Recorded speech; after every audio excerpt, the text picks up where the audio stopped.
Secretary Blinken, dear Tony, welcome back to NATO headquarters. It's always a great pleasure to welcome you.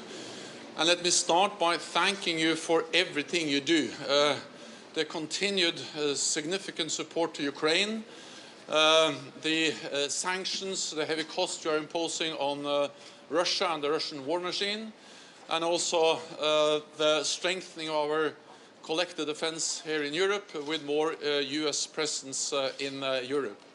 And let me also thank you for your tireless efforts to consult, to coordinate with NATO allies, and to share intelligence and information throughout this crisis.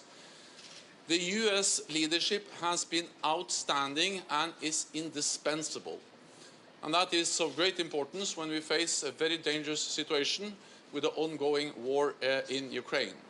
So I look forward to sit down with you, with the other foreign ministers in NATO, and to discuss a wide range of issues today and tomorrow, of course including Ukraine, but also that we are able to sit down with our Asia-Pacific partners, Australia, New Zealand, Japan and South Korea, and to address the global ramifications of the crisis in Ukraine and how we are going to work together in different areas with our Asia-Pacific partners. And then, of course, tonight we will start to have our meeting with a discussion addressing the strategic concept, which is an important document for NATO, outlining how NATO should continue to be the strongest alliance in history, facing a more dangerous world and a new security reality. So once again, welcome. It's great to have you here. Thank you, Jens, very much. And I was going to say it's really good to be back, except I feel like we've never left.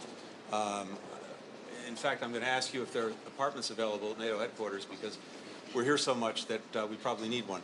And that actually gets to something that Jens said that is so important.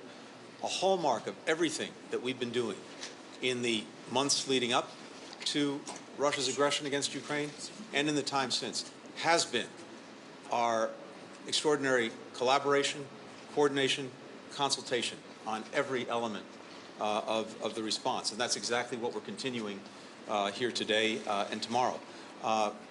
We set out to do three things if Russia decided to pursue this horrific aggression against Ukraine.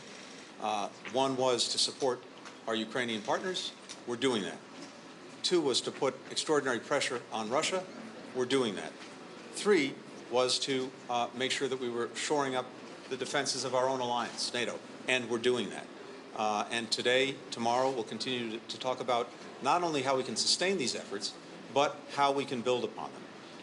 Second, as the Secretary General said, we're also in a period of tremendous importance for the future of our alliance, not just with regard to the Russian aggression against Ukraine, but more broadly, going toward the NATO summit, a new strategic concept that will be very, very much informed by what's happening now in Europe, but also by other challenges that we have to face together as an alliance. So this is an important moment for us to come together, to continue to do the work leading up to the summit, the new strategic concept, working with new partners, all of which we'll be doing in the next 2 days.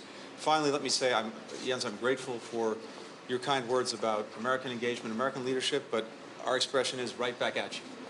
We would not be where we are absent your extraordinary leadership of this alliance. And I think that's evident in the fact that allies came together unanimously when our leaders met just a couple of weeks ago and asked the Secretary General to stay on past his term. We are very, very grateful that you've agreed to do that. We've got a lot of work to do together, and we can continue it right now. Thank you. Thank you. Thank you.